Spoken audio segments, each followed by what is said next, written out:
You're watching Marvel Live, and we are here with the man, Joe Quesada, our Chief Creative Officer. Hello, sir. Nice. How are you? Oh my gosh, we're amazing. How are you doing? Yeah, how are you? I'm doing great. I've been taking it easy. You guys have been working. Oh yeah, we gotta work, but you have to work today too. What do you got going on? I got my panel, Cup of Joe. Yeah. And it's a Marvel Knights 20th year retrospective. Yeah. Me and my buddy Jimmy Palmiotti, we're going to be there, just having fun and making fun of ourselves, and 20 years of Marvel Knights. It's been 20 years. So we're talking about that, like Marvel Knights starting 20 years ago, focusing on very encapsulated focus stories on some of the characters that you loved, like also characters that were either they didn't have their own books or were on the verge of being canceled, like Daredevil. So just characters that people had lost interest in. So that was the fun of it too. Yeah. So how does it feel now? It's 20 years later. Did you think back then that Marvel Knights would become the brand it is now? It's such a beloved brand. Well, we dreamed that it would certainly, I mean, you have to understand, putting it in historical perspective, the industry was dying. We were all dying. We were all literally. I was ready to start looking at want ads because I have a very limited skill set, and so we were wondering, like, we're all going to be out of a job, and then this offer came from Marvel for us to jump in and do something crazy. So we did something crazy, and yes, in the back of our minds, we hope that this would elevate our careers, but also help Marvel, because we all freelancers knew that as Marvel went, so went the industry, and Marvel had to stay alive. So the fact that we were a little piece of that is kind of cool. But yeah, we always dream big. We always did, and sometimes you hit the mark, and a lot of times you don't.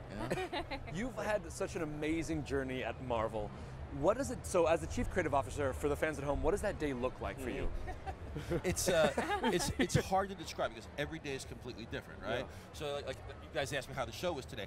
This is my first time at the show today because I've been in the room working. So I literally was just reviewing a script, sending in notes. It was a comic script this time, but later on it could be a TV script. It could be something from animation. I still draw a little bit here and there. The only way I could describe it is that whatever is at the top of my email queue is the next thing that gets dealt with. So, and for someone like me who has a very limited attention span, it's a fun job because every day is completely different. There literally is no day that's exactly the same. How long is your usual email queue of a day? Well, my phone's over there. I won't show, but I think as of yesterday, I had. On the Marvel side, I had like 4,000 emails still waiting. On the personal side, I had about 198 emails still waiting. That's the population of a small town. That physically hurt me. Oh my God! I saw the ratings in my eyes. Like, in fairness, a lot of those emails are just stuff like, okay, I don't need to see this. I don't need to see this. Right? It's like stuff like our dailies that come in and just a warning. Hey, there's new dailies up. There's this and that.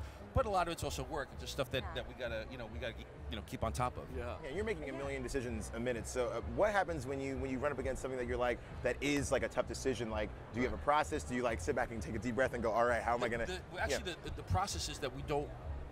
No one really makes a single decision at Marvel on their own. Awesome. It's all collaborative, right? So a lot of these, especially the bigger the decision gets, is the more people are in on it, right? And that's why it takes a special person to work at Marvel. By special, I don't mean like, oh, a special. I mean, there's a DNA that we sort of recognize after working with people for a long enough time.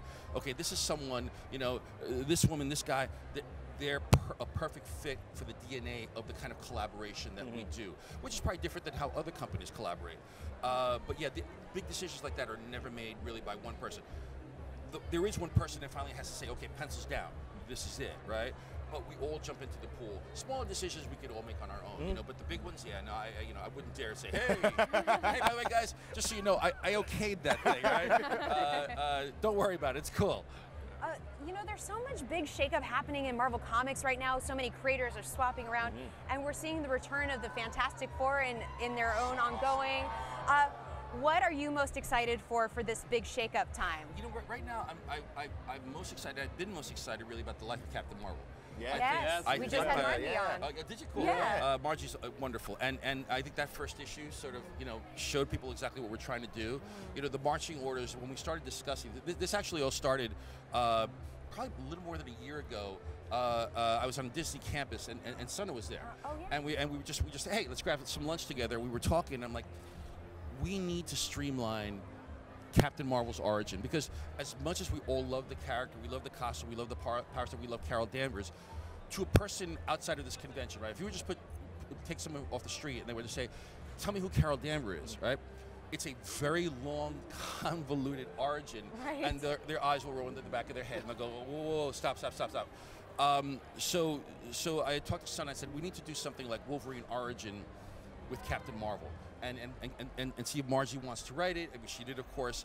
And so this story discounts none of her origin. Her origin still is all the things that happen still happen, but we've streamlined it in a way that by the time we get to the end of the story, it's kind of a different origin.